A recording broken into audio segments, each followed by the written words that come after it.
Nesse vídeo eu vou trazer para vocês uma informação relacionada ao Bitcoin, um comunicado ao mercado de Petrobras e alguns fatos relevantes de Vibra Energia com anúncio de dividendos aqui, com alteração inclusive da política de dividendos da empresa. Então vamos ao vídeo.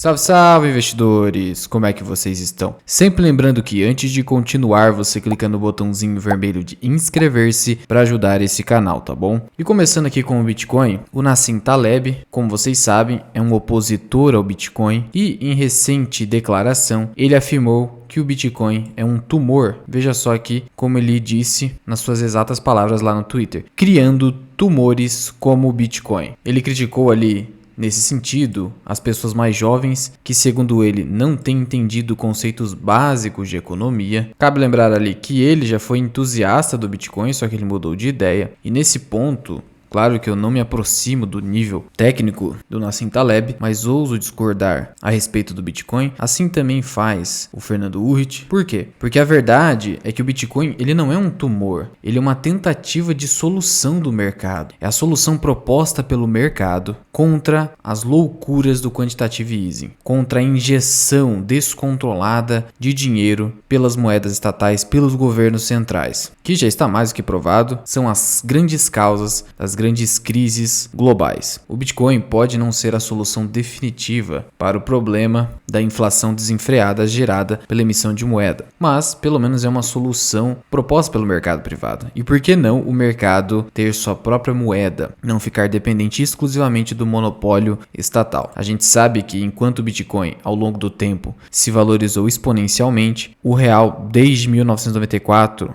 quando foi criado, já perdeu quase 90% do seu poder de compra. O próprio dólar já perdeu 95% do seu valor de compra ao longo dos anos. Isso só demonstra que o verdadeiro tumor são as moedas fiduciárias. Mas enfim, é uma divergência que é sustentada não só pelo Nassim, ele não é posição isolada, Warren Buffett também é contra, é um tema muito divergente, mas por mais que você não invista no Bitcoin ou não goste do Bitcoin, vislumbre o Bitcoin apenas como uma solução do mercado, da iniciativa privada, contra os equívocos estatais. Mesmo que não seja a melhor solução, é a que até hoje se mostrou a menos pior, digamos assim, inclusive com a adesão de alguns governos, vide por exemplo El Salvador. De qualquer sorte, o Bitcoin hoje está negociando ali na casa dos 19, 20 mil dólares, caiu já quase 60% nos últimos 12 meses e hoje, segundo o indicador de medo e ganância, esse índice aqui, Fear and Greed Index, a gente vê que continua o pessoal no extremo medo em relação à criptomoeda. E é geralmente nesses momentos que o Bitcoin abre uma janela de oportunidade. Veja só, o preço hoje do Bitcoin é o mesmo preço aqui em que a criptomoeda estava negociada em dezembro de 2020. E veja que de lá para cá, a criptomoeda sofreu uma grande valorização, chegando a se valorizar mais de 200%. E foi justamente nessas grandes quedas que o indicador de medo e ganância chegava aqui a patamares muito baixos e quem comprou geralmente teve uma grande valorização. Isso vai se repetir no futuro? Não necessariamente. E hoje, diante da correlação entre Bitcoin e juros, a gente vê que provavelmente o Bitcoin só voltará a ter uma valorização exponencial quando houver ali corte na taxa de juros norte-americana, algo que pode não acontecer no curto ou médio prazo. Por isso, eu particularmente tenho Bitcoin, mas não pensando em valorizações exponenciais. Eu tenho apenas como uma alternativa às moedas fiduciárias que claramente são prejudiciais à economia. Mas enfim, de novo, respeito posicionamentos em contrário. Continuando aqui, em relação à Petrobras, ela encerrou a sua oferta de notas comerciais. Diante do rating elevado hoje da companhia, ela não teve problema, conseguiu captar seus 3 bilhões de reais. A demanda foi inclusive superior de 3,8 bilhões de reais. Então uma captação tranquila aqui da Petrobras que hoje tem um risco de crédito bem baixo. E ainda sobre Petrobras, infelizmente o CEO da companhia foi diagnosticado com câncer e está ali se tratando no Hospital Albert Einstein. Então o senhor Caio Paz de Andrade, que é o atual CEO da companhia,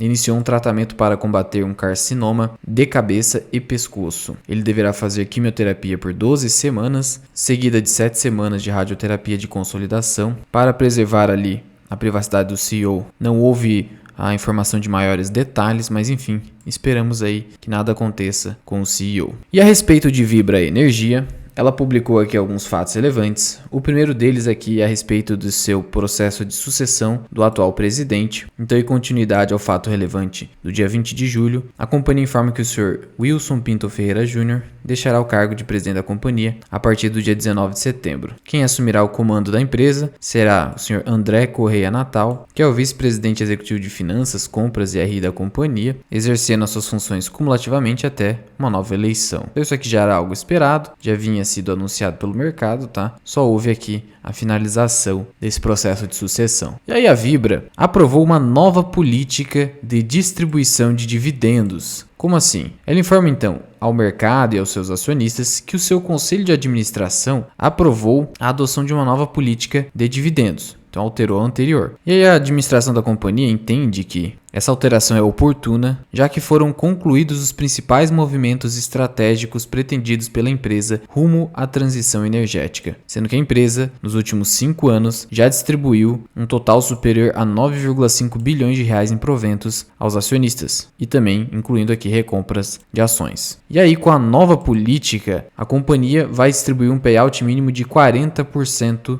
do lucro líquido ajustado da empresa. Agora então o payout mínimo, que era de 25%, segundo o estatuto, passou a ser de 40%, porque a companhia informa que já conseguiu ali concluir seus movimentos estratégicos de transição energética. Sendo que, se em determinado ano a companhia não conseguir pagar os 40%, isso poderá ser compensado, essa diferença, no exercício social imediatamente posterior.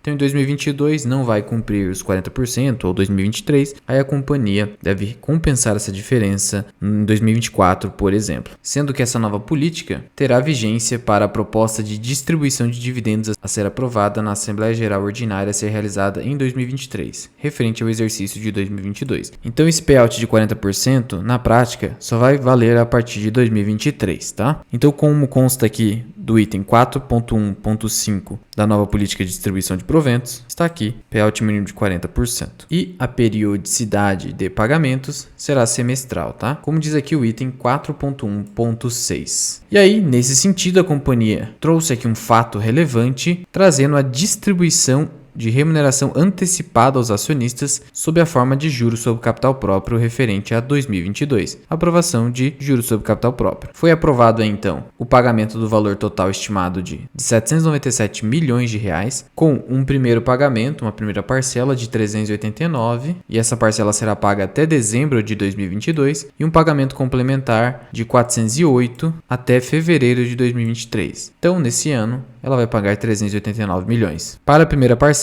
o JCP bruto será de 34 centavos por ação, pagamento até dia 29 de dezembro, sem correção monetária. Então não é como o Banco do Brasil que faz a correção monetária ali, até o pagamento. Então são aí 29 centavos líquidos por ação nessa primeira parcela. Nas cotações atuais aqui de 17,83, o papel deu uma apanhada, 1,6% de dividend yield. A companhia pagou pouco até então, somado esse dividend yield aqui, a companhia vai ter remunerado nesse ano algo em torno de 3%. Já em relação à segunda parcela, a companhia ainda vai publicar outro fato relevante, atualizando aqui o valor, né? Mas para esse ano é esses 34 centavos ou 29 centavos líquidos por ação. E aí, nessa linha com a afirmação da empresa de que conseguiu concluir ali a maior parte da sua estratégia de transição energética, os eventos recentes aqui foram a aquisição da ZEG Biogás, a companhia então se posicionando em projetos aqui de biogás, e também a conclusão da aquisição da Comerc, fazendo com que a Vibra se consolide no mercado de consumo livre de energia elétrica. Em relação aos resultados da companhia,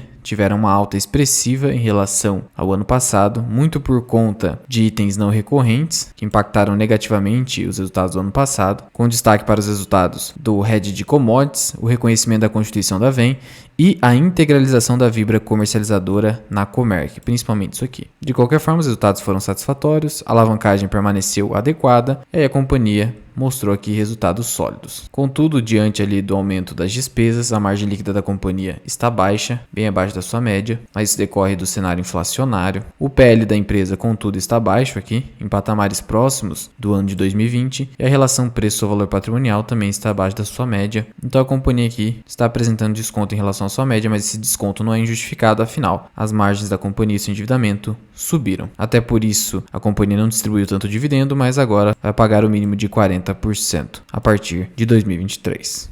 Lembrando que Vibra é uma das grandes apostas do Barça, ele tem comprado desde o ano passado. De qualquer forma, apesar da queda nas ações de Vibra, o seu PL ainda é inferior à Cosan, que também está sofrendo desvalorização. Ela tem apenas mais desconto aqui na sua relação preço sobre valor de patrimônio. Lembrando que você não deve comparar pura e simplesmente Cosan com Vibra, porque Cosan tem outras operações no seu portfólio e ela também tem o desconto de hold, então você tem que tomar cuidado com essa comparação. De qualquer forma, ainda assim, Cosan tem indicadores mais descontados. Mas as duas empresas são excelentes companhias. Não estou fazendo recomendação e não tenho nenhuma das duas na minha carteira, mas são empresas que seguem no meu radar. Mas já vai deixando aqui nos comentários o que você achou dessa distribuição de JCP da Vibra e principalmente do seu novo payout mínimo com a alteração da sua política de dividendos. E diz aqui também se você concorda com a afirmação do Taleb de que o Bitcoin seria um tumor. Muito obrigado por ter ficado comigo até aqui. Eu sou o Luan, esse que é o canal Mirar Investing. Até o próximo vídeo. Fui!